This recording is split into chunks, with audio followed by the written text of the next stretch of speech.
First off, I'd like to start with saying how much I love the show, and I think you both were phenomenal on it. Great. I'd also want to go into this. So, Nasipo is a really, really good director. And knowing that, I'm just wondering, did she give either of you any advice or any notes during production or after that is really stuck?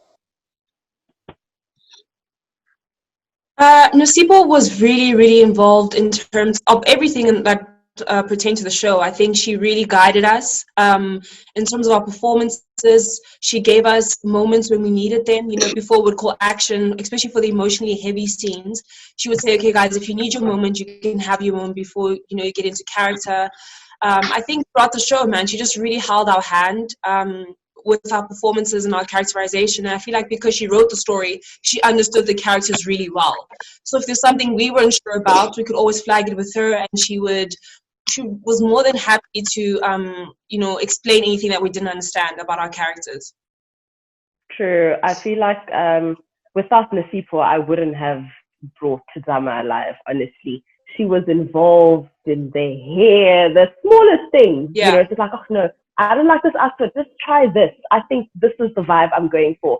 From my dramatic, everything, like from the way I speak, like a simple, hey girl, she's like, you need to give me more sass, like everything. She was literally involved in making Zama. And I feel like without her, I wouldn't have cracked Zama at all.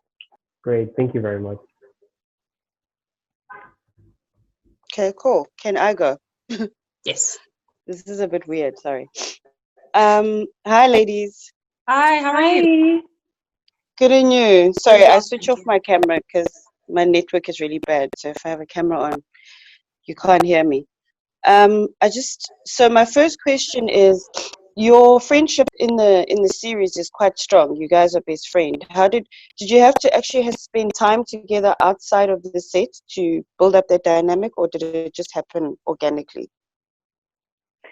I feel like it just really happened organically. Like the first time I met Ama, we just clicked, it just started that way. And from then, because we are both, we prep for everything we do, for our characters and whatnot. So we prepped obviously for our characters. And when it comes to us being best friends, we already had that sister bond with us going out and having lunch and Definitely. talking, spending time with each other.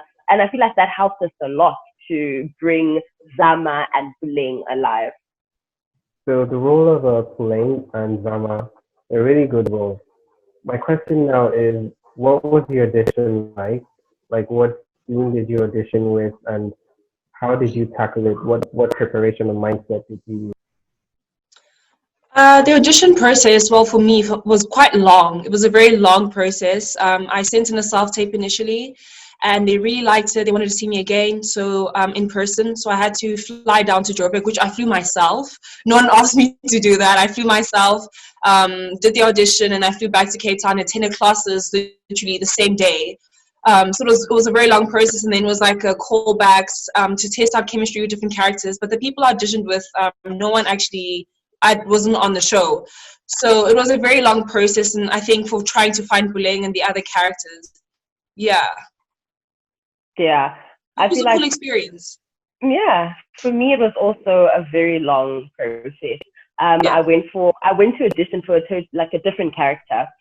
Because I'm more of an introvert, very shy. So I tend to play along the characters. I tend to audition for the characters who are more, not out there, more like me. So when they told me that, oh, actually, you're getting Zama, I was like, okay, she's going to do 1, 2, and 3. I'm like, oh my gosh, okay. I was excited. Honestly. It was a challenge that I was very excited for. And it was different. It was very different. Are you at liberty to say what character you originally auditioned for?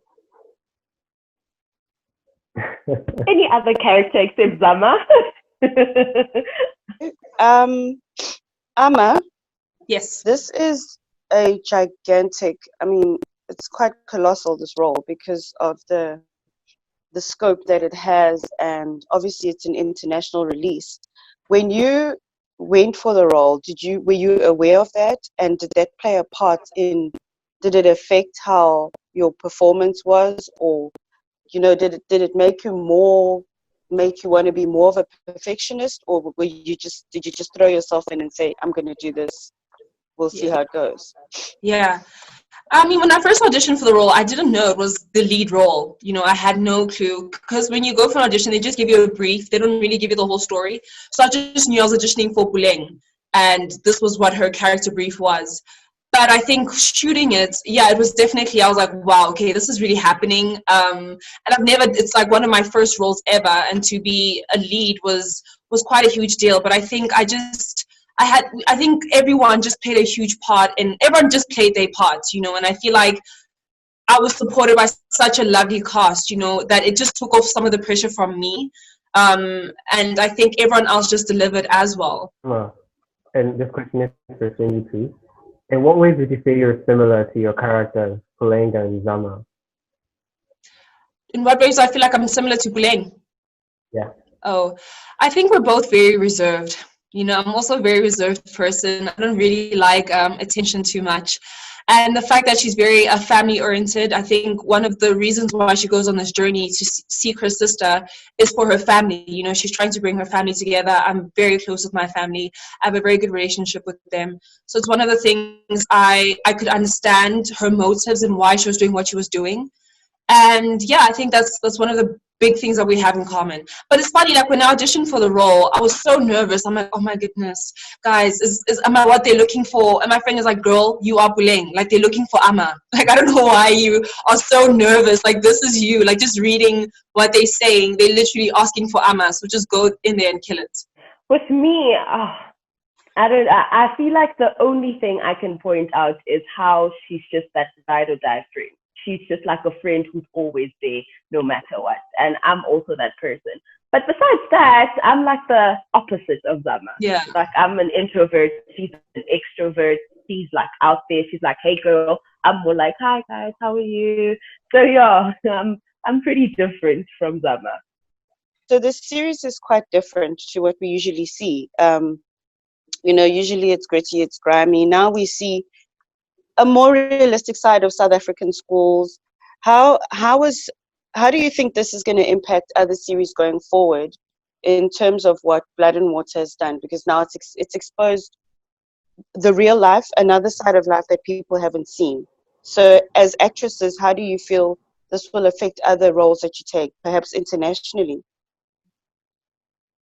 Oh, that's a good question. I feel like now, I think what the show has done, it's definitely shown young African creators on a global stage, and I think now it's shown people that it's possible to, put out a show that represents, like you said, it's most of the storylines are very unique. It's a very uniquely South African experience.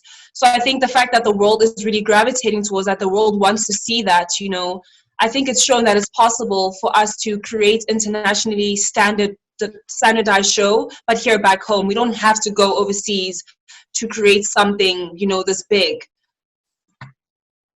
True. I feel like it's so important for us to start telling stories that young adults and teens can relate to. And Blood and Water did that in the most natural way. And I feel like because of Blood and Water, a lot of other productions will see that it's actually so beautiful and unique to actually tell the story as it is and have people relate to the story that you're telling, and not only here in South Africa but globally. I feel like everyone can relate to Blood and Water because these are the things that teens experience on a daily basis. It doesn't matter where you are in the world.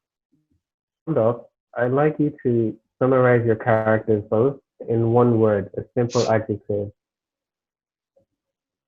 Let's summarize Buleng in one word. Yeah. This is not one word, but Buleng is definitely a Pumasilwe type. So that means she's ready to throw hands. She's You mustn't mess with her. No, but I'll say Buleng is definitely very driven. Once she puts her mind to something, she gets it done. Okay. She's very colorful. She's just the colorful. Yeah, she's colorful. Is there a last question from you? Obviously, there's going to be a season 2 because it ended on a cliffhanger. Are you ladies ready? We'll have What to I see. do know, is that there's season 1 that's streaming currently on Netflix that everyone must watch. Okay, fantastic. Thank you. Thank you Thank so you, much, guys. guys. Thank you. All right, thanks.